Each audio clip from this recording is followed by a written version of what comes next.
Il vit près de Brighton, dans le sud de l'Angleterre, une ville tranquille, juste sur la côte. Aboubaker Degayez a accepté de nous rencontrer parce que témoigner est aujourd'hui sa plus grande force et sa seule arme. Sur ses 5 fils réunis ici, 3 sont partis combattre en Syrie, 2 sont morts. Abdullah a été tué en premier. Là, c'est Jafar. Il a été tué au bout de 2 mois. Amer, 20 ans, est toujours sur place. Je peux juste espérer, prier et œuvrer pour qu'il rentre sain et sauf et qu'il revienne là où il est né et a été élevé.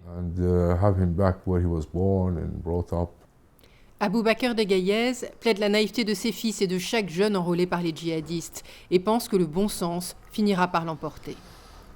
Le jeune va aller là-bas et va voir à quel point ils sont brutaux et à quel point ils ne respectent pas la vie humaine, comme ils sont durs, injustes et oppressifs.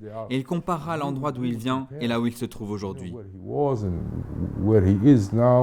Inquiet, le Premier ministre britannique a décidé de leur déclarer la guerre sans attendre. Si vous essayez de voyager en Syrie ou en Irak, nous utiliserons tous les moyens à notre service pour vous en empêcher. Nous confisquerons vos passeports, vous poursuivrons, vous condamnerons et vous emprisonnerons. Et si vous êtes déjà parti, nous pourrions aussi vous empêcher de revenir. À moins de se soumettre à un contrôle étroit, au port d'un bracelet électronique et à un programme de déradicalisation obligatoire.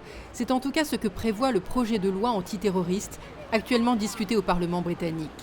Des mesures qui seraient parmi les plus radicales au monde, mais qu'approuve ce député de la coalition au pouvoir. Il semble totalement raisonnable de pouvoir faire une distinction entre ceux qui se sont engagés dans les causes humanitaires et ceux qui se sont engagés pour combattre aux côtés d'un État assassin, un État gangster. Pour Kiliam, un think tank fondé par un ancien djihadiste, la Grande-Bretagne gagnerait pourtant à s'inspirer de mesures mises en place au Danemark.